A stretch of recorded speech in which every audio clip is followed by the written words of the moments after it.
The Dow continued pushing into record territory today after a better than expected ADP report.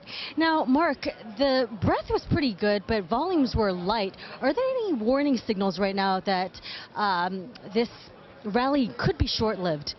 Well, there are some warning signs. I mean, these have been going for some time, and the rally over the last couple of years has definitely been showing less and less momentum.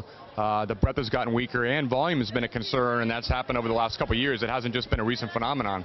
The market's definitely overbought. We see almost 80% of the issues now above the 200-day moving average, and so that means that even though everybody's now getting excited about this rally at this stage, that this move has already been underway for some time, and that we likely do not have as much going forward as when we started back in 2009.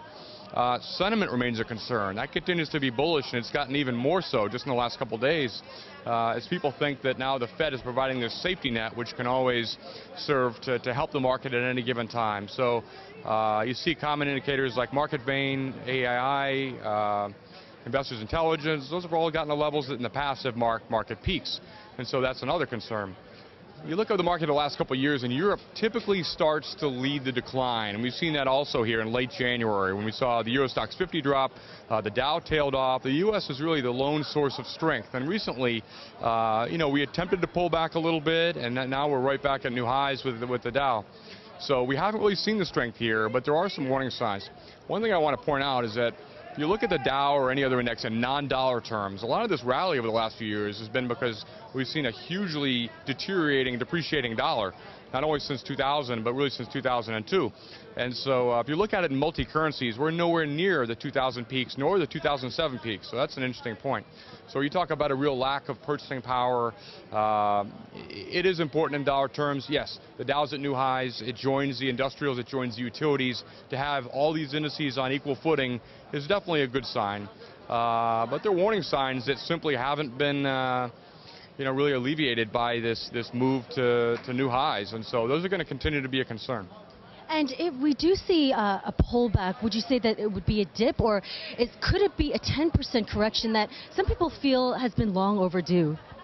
I do think it'll be a 10% correction, but I don't think the end of the bull market necessarily is going to happen right away. So I think that dips in the spring, similar to over the last couple of years, should prove to be buying opportunities. And one thing I'd mention is that the January effect still is very powerful when looking at the markets. It has about an 85% correlation, and the fact that January was positive, we've managed to rally through the spring, means that the year as a whole likely can still be positive. But I do see sort of a rocky road as we approach likely the end of March, mid-April, probably into July. I think that we can probably experience at least a little bit of a setback then.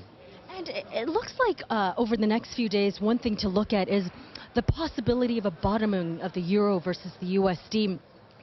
Yeah. What would that mean for the equity markets and sector leadership as well?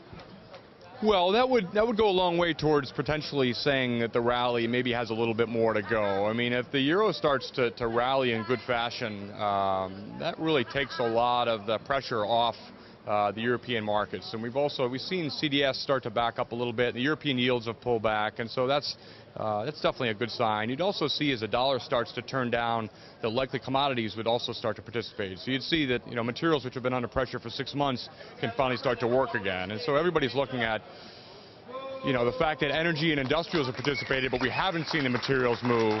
What exactly is going on? So somebody's doing some clapping here for us. But that's one thing that continues to be an issue, is that we don't see real full participation. Materials and tech just haven't participated along with everything else. Thanks, Mark. Thank you. This is Andrea Say reporting for The Street.